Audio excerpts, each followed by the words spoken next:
নবী একবার ডানে আবার বামে দৌড়ায়, আমার নবী পাগল হয়ে যাবে। আমার উম্মত গুলা এত কষ্ট পাইতেছে, আমার নবী সহ্য করতে পারবে না। আল্লাহর পয়গম্বর মাকাবে মাহমুদের সিজদায় পইরা আল্লাহ পাক রব্বুল আলামিনের কাছে এমন ভাবে চোখের পানি ফেলা কাঁদবে, আরে আমার নবী পাগল হয়ে যাবে, আমার নবী পেরেশান হয়ে যাবে। এরে মুমিন মুসলমান ইমানদার, এই অবস্থা দেখে আমার আল্লাহ সহ্য করতে পারবে না।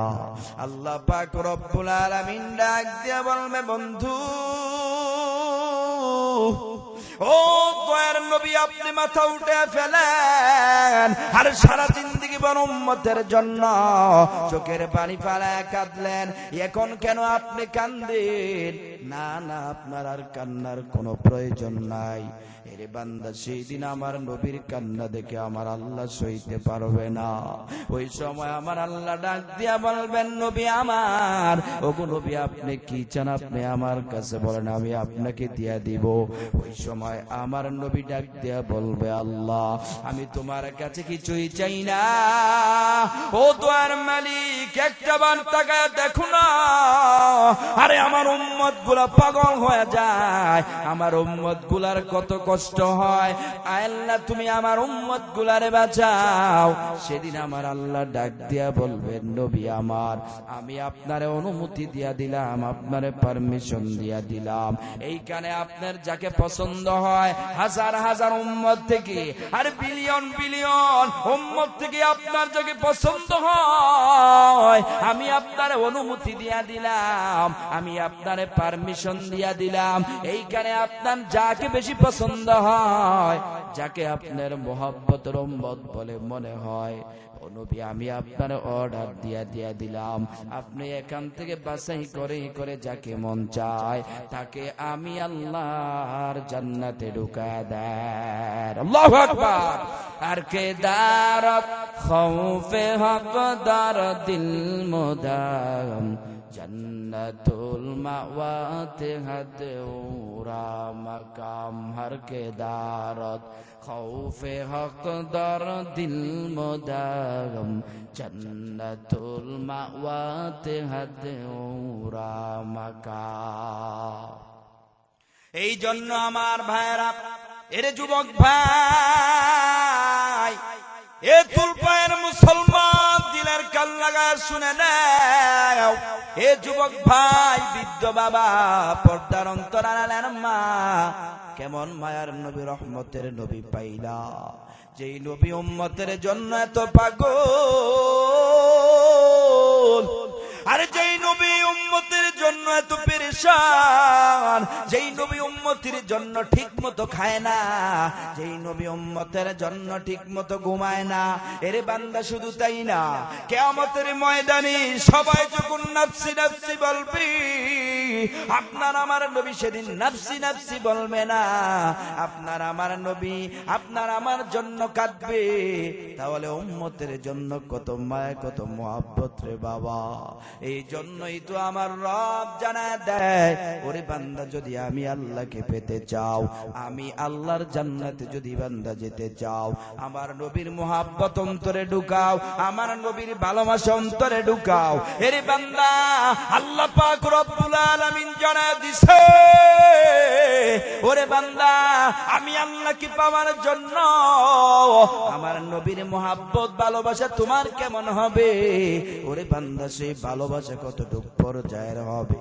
আমার আল্লাহ তাআলা বলেন, কুল ইন কানা আবাউকুম ওয়া আবনাউকুম ওয়া ইখওয়ানুকুম ওয়া আজওয়াজুকুম ওয়া আশীরাতুকুম ওয়া আমওয়ালুন ইকতারাফতুমুহা ওয়া তিজারাতুন তাখশাউনা কাসাদা। আল্লাহ পাক রব্বুল আলামিন বলে, বান্দা, আমি আল্লাহকে পাওয়ার জন্য আমার বন্ধুকে ভালোবাসতে হবে। ওই ভালোবাসা তোমার কতটুকু পর্যায়ের হবে? আল্লাহ পাক রব্বুল আলামিন কোরআনের মধ্যে জানায়, ওই ভালোবাসাটা কতটুকু পর্যায়ের হবে?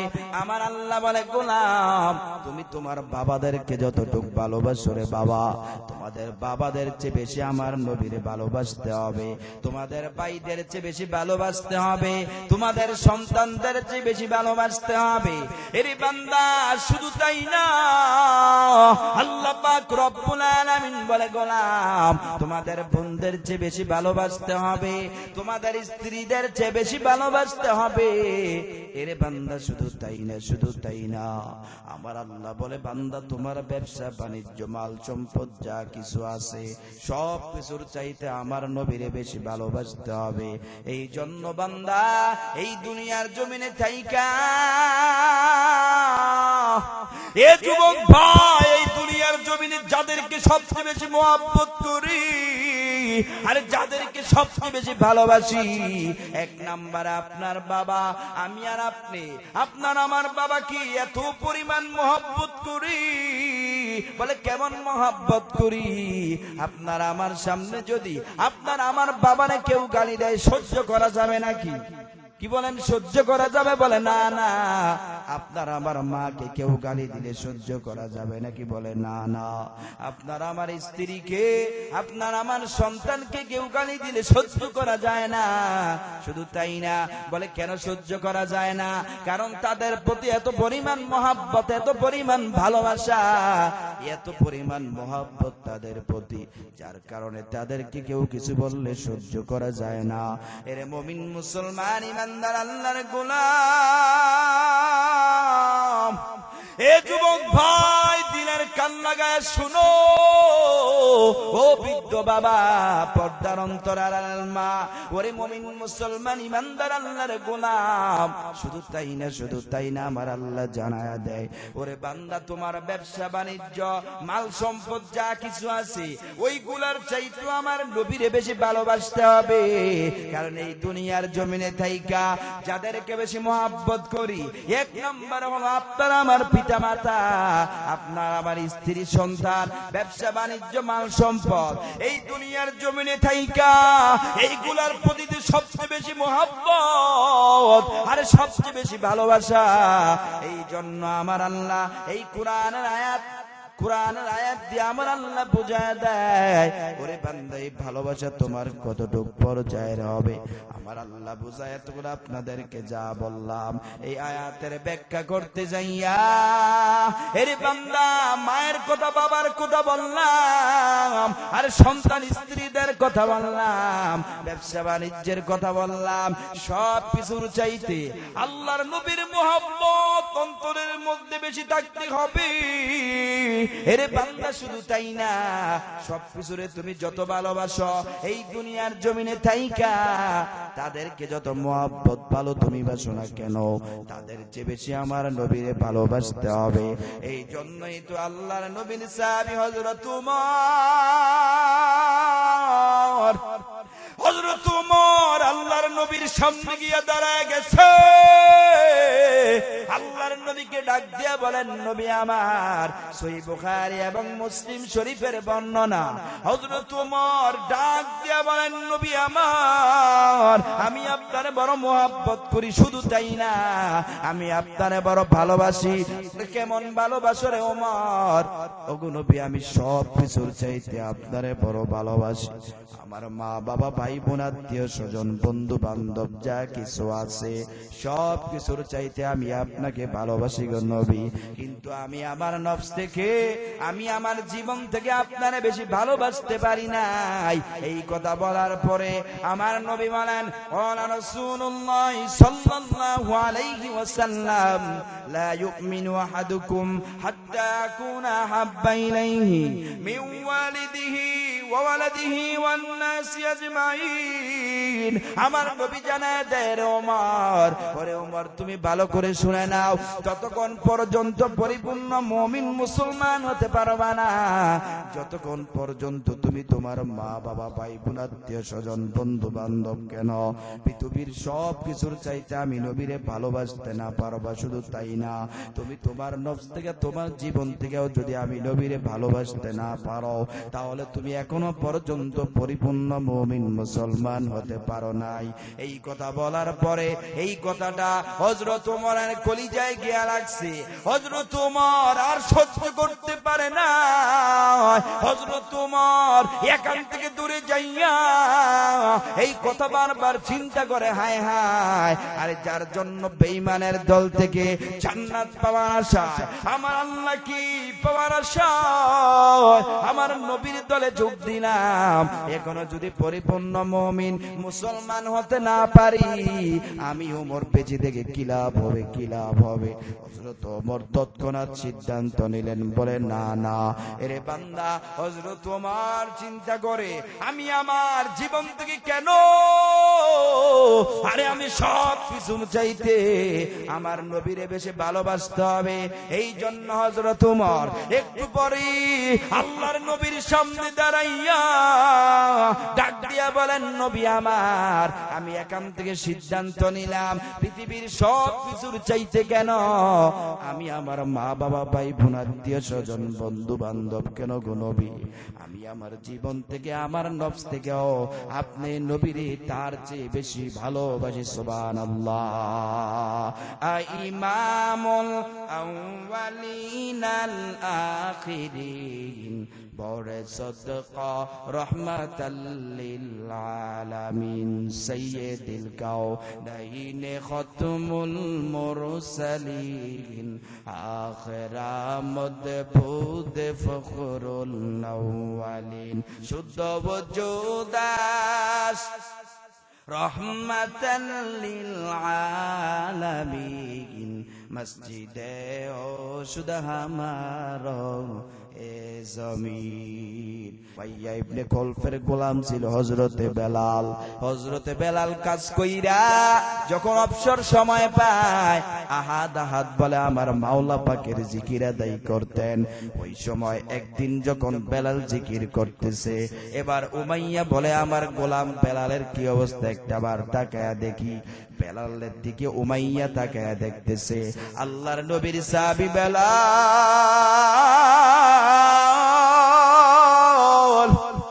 আল্লাহর নবী সাহাবী বেলাল আর মাওলা পাকের জিকির করে। উমাইয়া ডাক দিয়া বলে, রে বেলাল, এর বেলাল তুই কার জিকির করো? বলে, আমি তো এমন একজনের জিকির করি। বলে, কার জিকির? বলে, আমি আমার মালিকের জিকির করি। আল্লাহু আকবার। আরে আমি আমার মালিকের জিকির করি। উমাইয়া ডাক দিয়া বলে, রে বেলাল, তোর আবার মালিক কেডায়? কোথায় থেকে মালিক আসলো? বেলাল ডাক দিয়া বলে, তোমারে যে বানাইছে, আমারে যে বানাইছে, উনি হলো একমাত্র আমার রব, আমার আল্লাহ। এই কথা শোনার পরে উমাইয়া ইবনে খলফের মেজাজ বড় গরম হয়ে গেছে। উমাইয়া ইবনে খলফ ডাক দিয়া বলে, রে বেলাল, তোর এত বড় সাহস কে দিছে? আরে কার প্রেমে পাগল হইয়া, কার পাওয়ার পাইয়া তুই আমি উমাইয়া ইবনে খলফের ধর্ম ছাইরা, আমি উমাইয়া ইবনে খলফের ছাইরা তুই মুহাম্মদের ধর্ম গ্রহণ করলি? ওরে বেলাল, তোরে সাবধান করে দিলাম, সাবধান। এ বেলাল, এখন তোরে ওয়ার্নিং করে দিলাম। এ বেলাল, তুই ভালো করে শুনে নে, আর মুখ দিয়ে যদি এই শব্দটা না শুনি।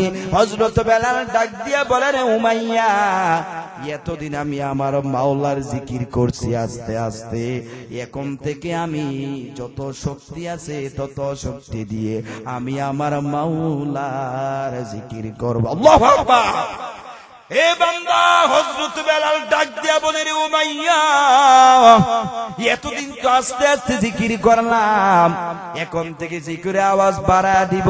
কারণ যেই বান্দা 1 মাস পর্যন্ত, যেই বান্দার পেটের মধ্যে খাবার নাই, আর ওই বান্দার সামনে যদি আপনি খাবার নিয়ে দাঁড়ান, ওই বান্দা অবস্থাটা কেমন হবে রে বাবা?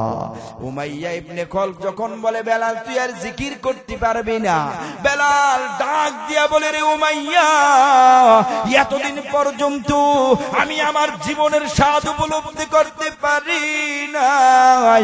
ও উমাইয়া, তুই ভালো করে শুনে নে, আরে আমি আমার জিকিরের মধ্যে এত মজা পাই, এত পরিমাণ আনন্দ পাই, আমি আমার খানার মধ্যে এত আনন্দ পাই না। এত মোহাব্বত, এত ভালোবাসা এই জিকির করলে আমি পাই, এত মজা আমার অন্তরের মধ্যে লাগে রে উমাইয়া। এ উমাইয়া তুই ভালো করে শুনে নে, জীবন যাবে, কল্লা যাবে, তারপর আমি তোর মতো বেঈমানের সামনে মাথা নত করব না। আল্লাহু আকবার। এরে মুমিন মুসলমান ইমানদার, এরে বান্দা, হযরত বেলাল এই কথা শুইনা উমাইয়ার মেজাজ বড় গরম হয়ে গেছে। উমাইয়া ডাক দিয়া বলে, রে বেলাল তোকে শাস্তা করতে হবে, এরে বেলাল তোকে সাইজ করতে হবে, তাহলেই তো তুই মুহাম্মদের ধর্ম ছেড়ে দিবি।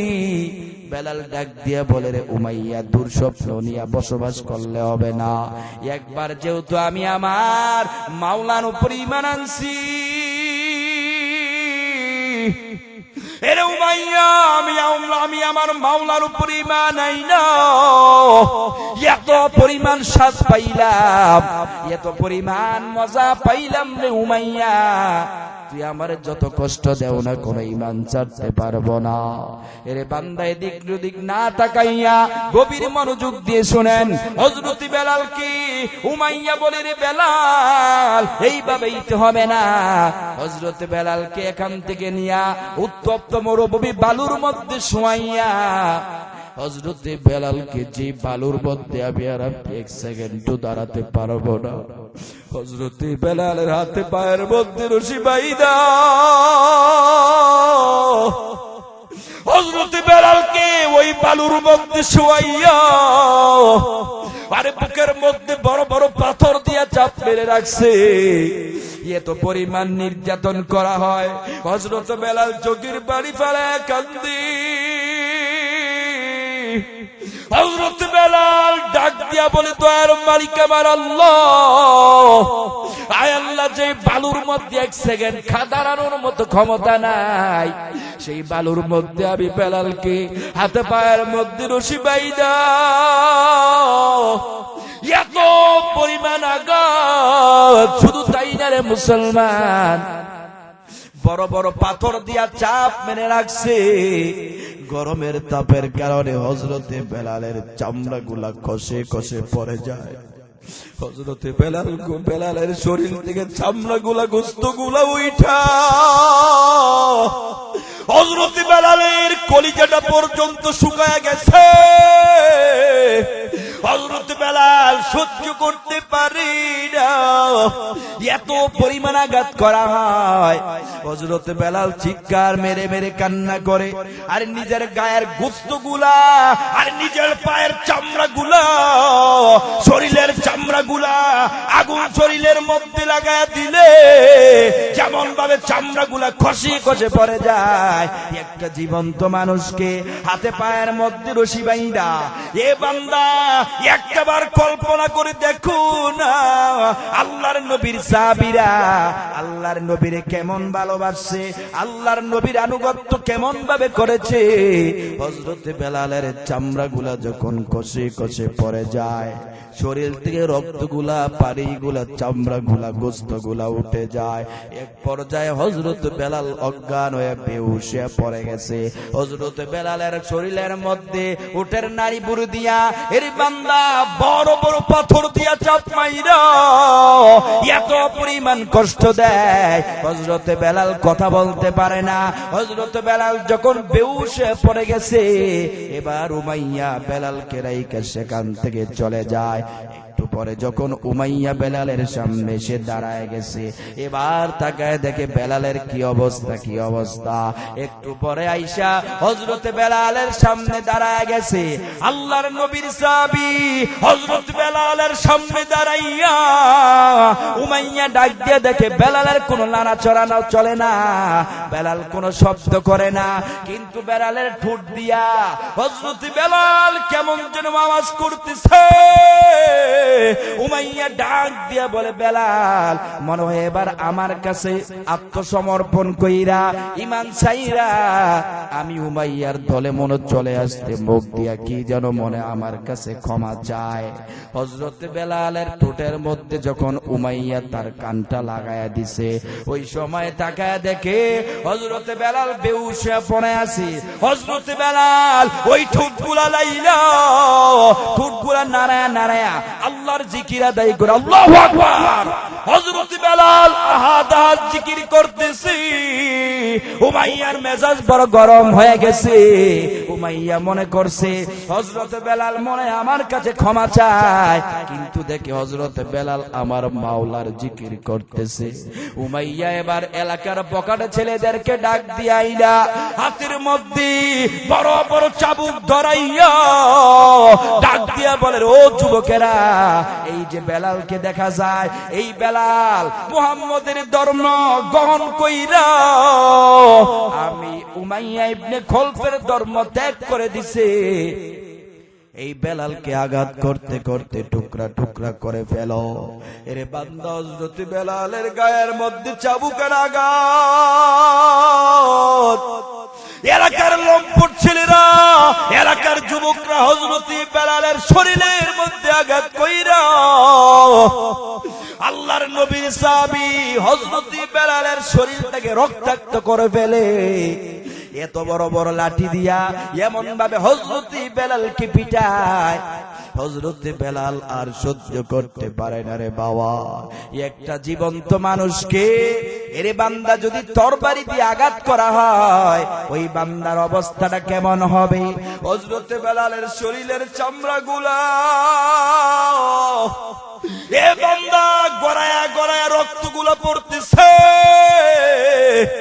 হযরত বেলাল সহ্য করতে না পাইরা হযরত বেলাল ডাক দিয়া বলে, আল্লাহ,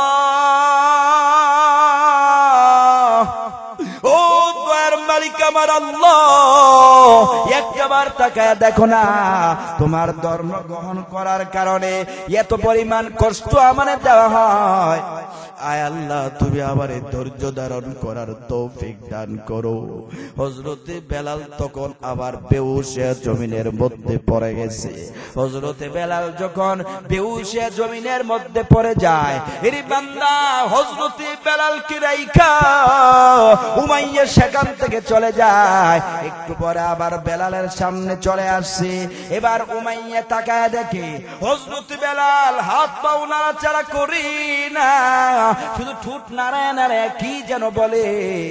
উমাইয়া মনে করছে বেলাল মনে আমার কাছে ক্ষমা চায়, মাপ চায়। উমাইয়া এবারও তার কানটা বেলালের ঠোঁটের মধ্যে লাগায়া দিছে। তাকায়া দেখে বেলাল উমাইয়ার কথা বলে না, উমাইয়ার কথা বলে না। বেলাল এখনো পর্যন্ত আমার মাওলার জিকির আদায় করে, জিকির করছে। ইব্রাহিম নবী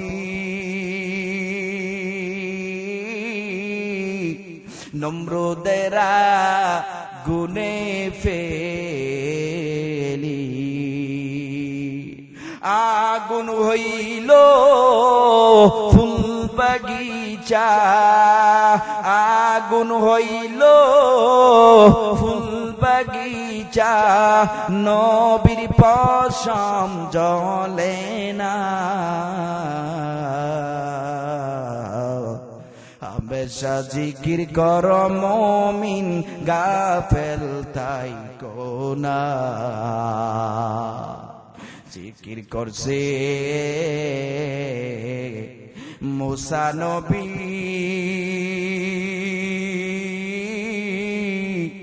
তোর পাহাড়ে গেলেন চলি, খোদার নূরে পাহাড় জলে, আরে খোদার নূরে পাহাড় জলে, তবু মুসা জলে না। হামেশা জিকির কর মুমিন, গাফেল তাই কোনা। হামেশা জিকির কর মুমিন গাফেল তাই কোনা। এরে আল্লাহর বান্দা যুবক ভাই, এ তুলপায়ের মুসলমান দিলের কান লাগা শুনো, হযরত বেলালের কানের মধ্যে ঠোঁটের মধ্যে যখন কান লাগা দিছে উমাইয়া তখনও দেখতেছে হযরত বেলাল আমার মাওলা পাকের জিকির আদায় করে। এবার উমাইয়ার সহ্য করতে পারে না, হযরত বেলালের হাতে পায়ের মধ্যে রশিগুলা বাইদা হযরত বেলালের জিহ্বাটা টান দিয়া বাইর কইরা হযরত বেলালের জিহ্বার মধ্যে পেরাক ঢুকায়া দিছে। এরে বান্দা, হযরত বেলাল সহ্য করতে পারে না, একটা জীবন্ত মানুষের জিহ্বা বাইর কইরা ওই জিহ্বার মধ্যে যদি একটা পেরাক ঢুকায়া দেয়, ওরে বান্দা কত পরিমাণ কষ্ট দিছে একটাবার উপলব্ধি করো রে বাবা, কত পরিমাণ কষ্ট পাইয়া তারপরও হযরত বেলাল ঈমান ছাড়ে নাই, ঈমান ছাড়ে নাই। এই জন্যই তো হযরত বেলাল যখন মসজিদে নববীর মধ্যে আজান দিতেন, ওই সময় বেলাল আশহাদু আল্লা ইলাহা ইল্লাল্লাহ হযরত বেলাল ভালো করে উচ্চারণ করতে পারি না। সাহাবায়ে কেরাম সমালোচনা শুরু করে দেয়, এক পর্যায়ে নবীর কানে চলে যায় হযরত বেলালের উচ্চারণ ঠিক মতো হয় না। আল্লাহর নবী বেলালকে ডাক দিয়া বলে, রে বেলাল, ওরে বেলাল, সবাই তোমার নিয়ে সমালোচনা করে তুমি আজান ঠিক মতো দিতে পারো না। হযরত বেলাল ডাক দিয়া বলে, গো পয়গম্বর, আমি তো ইচ্ছা করে আজান এমন করে দেই নাই, আমি ইসলাম ধর্ম গ্রহণ করেছিলাম ওই সময় পাপিষ্ঠ উমাইয়া আমি বেলালের জিহ্বাটারে বাইর কইরা এমন ভাবে একটা পেরাক ঢুকায় দিছে গো নবী, যার জন্য আমার উচ্চারণ ঠিক মতো হয় না। হযরত বেলাল বলেন, নবী জান জান, আমি আপনার কথাটা মানলাম, আমি আর মসজিদে নববীর মধ্যে আজান দিতাম না। হযরত বেলাল চোখের পানি ফালা ফালা কান্দে। হযরত বেলাল ডাক দেয়া বলে, আরে যেই নবীর সান্নিধ্য পাইয়া আমি বেলাল এত পরিমাণ অত্যাচারের শিকার হইয়া আমি আমার নবীর পিছনে দাঁড়াইয়া সব সময় আজান দিয়া আকামত দিয়া আমার নবীর পিছনে দাঁড়াইয়া নামাজ আদায় করতাম, আজকে থেকে আমাকে চাকরি থেকে অব্যাহতি দিয়া দেয়। হযরত বেলাল কাউকে বলে না, হযরত বেলাল গভীর রজনীতে ঘুমায় না, হযরত বেলাল রাত্রবেলা না ঘুমাইয়া আরে আমার মাওলার কুদরতি পায়ের সামনে দাঁড়াইয়া হযরত বেলাল নামাজ আদায় করে আমার মাওলার কুদরতি পায়ে সেজদা দেয়, ডাক দিয়া বলে,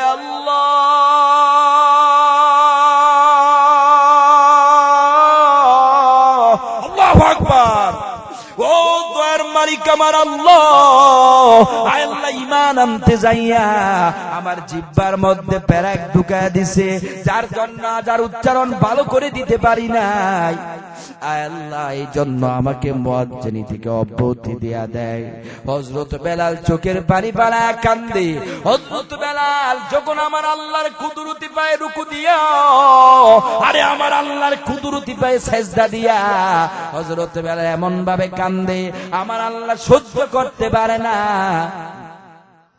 2 দিন 3 দিন হয়ে গেছে, নতুন মুয়াজ্জিন আজান দেয়, কিন্তু সেই আজান আমার মাওলার দরবারে পৌঁছে না।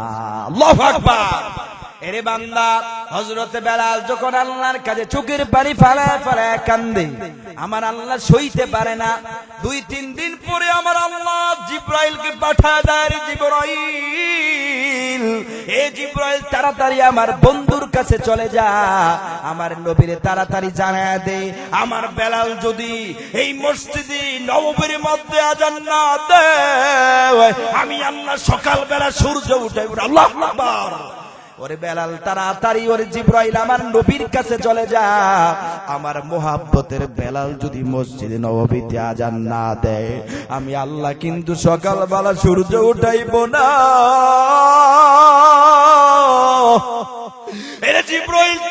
তাড়াতাড়ি আমার বন্ধুরে জানাইয়া দে, আমার বন্ধু আমার বেলালকে যাতে মসজিদের মধ্যে আজান দেওয়ার সুযোগ করে দেয়, তাড়াতাড়ি জানায় দে, কারণ আমি আল্লাহর দরবারে আজান পৌঁছে না।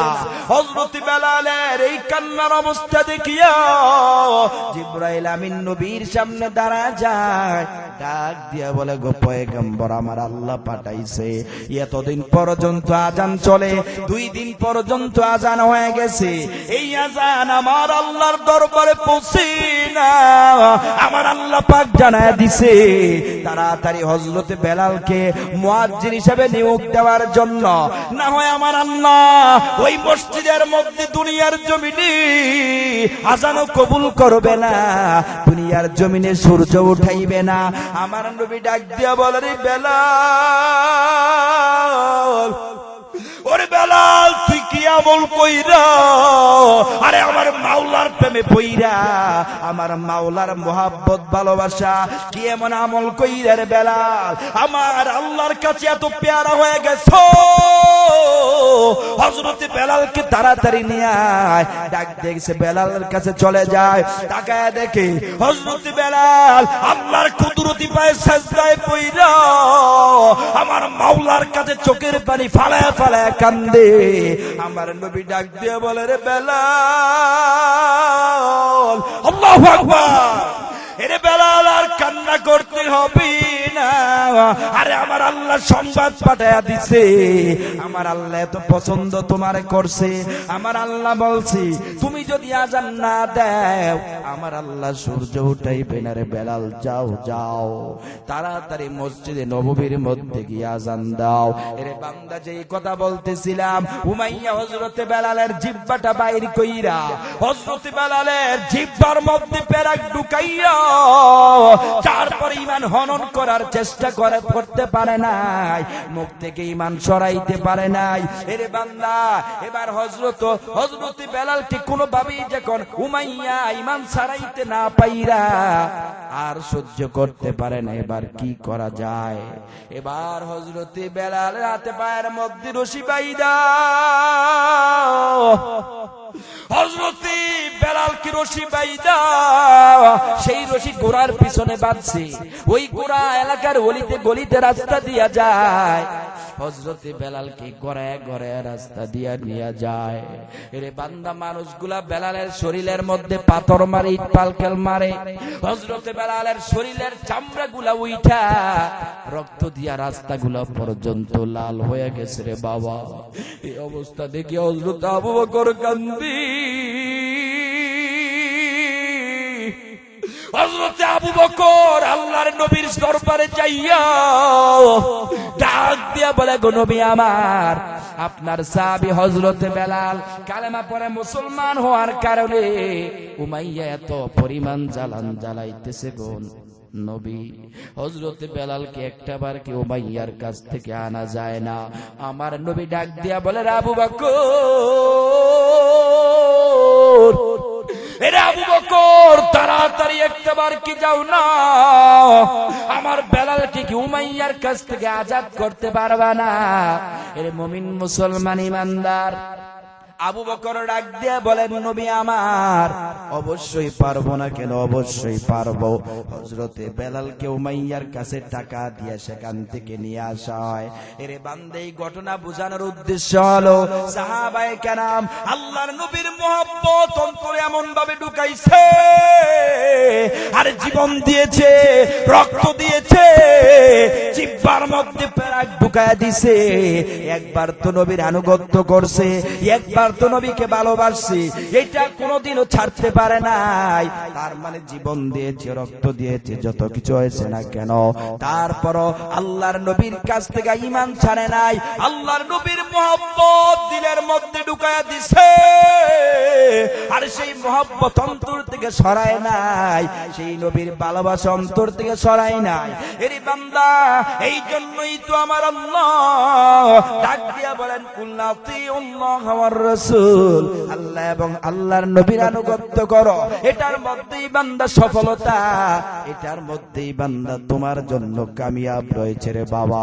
এই জন্য নামাজ পড়বা, রোজা রাখবা, হজ করবা, যাকাত দিবা, সব হবে আমার নবীর মতো, আমার নবীকে ফলো কইরা।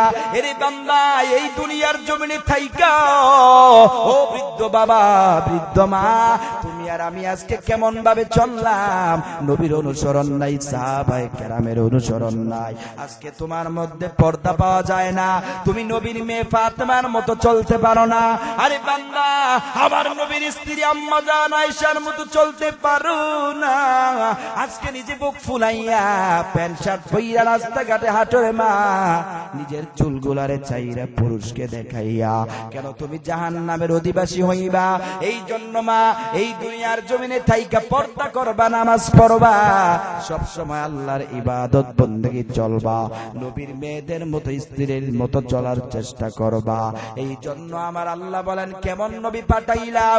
আরে বান্দা যেই নবী এমন এক নবী, যেই নবী রহমতের নবী, বলে কেমন রহমত, কেমন রহমত, মানুষের জন্য শুধু রহমত বলে না, না, গোটা 18,000 মাখলুকতের জন্য আপনার আমার নবীকে রহমত বানায়া পাঠাইছেন কে?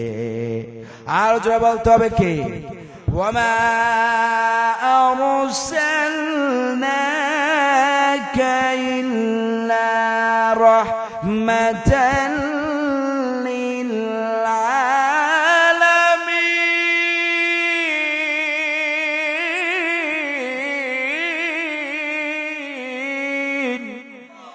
আল্লাহ পাক রব্বুল আলামিন বলে গোলাম এমন একজন নবী পাঠাইলাম, আর যেই নবী শুধু মানুষের জন্য রহমত এমন নয়, আমার নবী আমার আল্লাহ জানায়া দেয় গোটা 18,000 মাখলুকতের জন্য আমি আল্লাহ আমার নবীকে রহমত বানায়া পাঠাইলাম।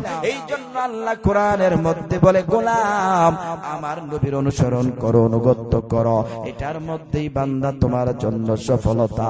এই জন্য আল্লাহ কোরআনের মধ্যে বলেন ومن يطع الله والرسول,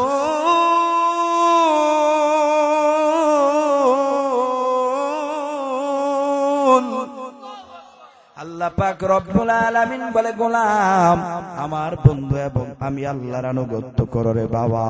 এই জন্য এটার মধ্যেই তোমাদের জন্য সফলতা।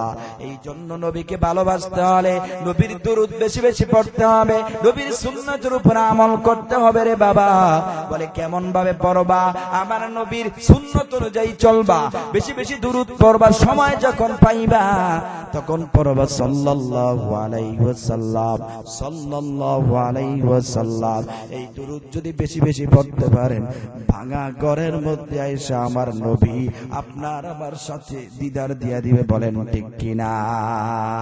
এই জন্য আল্লাহ কোরআনে বলেন ইন্নাল্লাহা ওয়া মালাইকাতাহু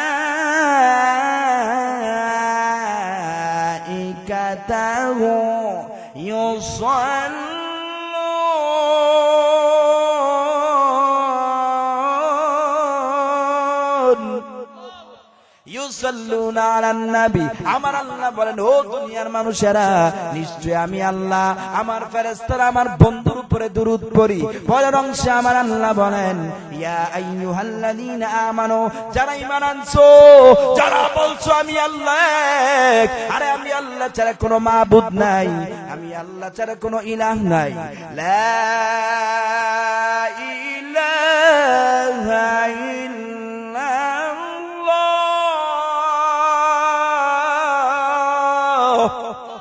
আল্লাহ বলে যারা বলছো, হে বান্দা যারা বলছো আমি আল্লাহ ছাড়া কোনো মাবুদ নাই, আমি আল্লাহ ছাড়া কোনো ইলাহ নাই, যারা এই কথা মুখ দিয়ে বলছো, স্বীকার করেছো, আমার আল্লাহ বলেন ইয়া আইয়ুহাল্লাযীনা আমানু সাল্লু আলাইহি ওয়া সাল্লিমু তাসলিমা। বেশি বেশি আমার বন্ধুর উপরে দরুদ পড়ো, দরুদ পড়ো, দরুদ পড়বা, তোমাদেরকে কামিয়াবি বানায়া দিবেন কে?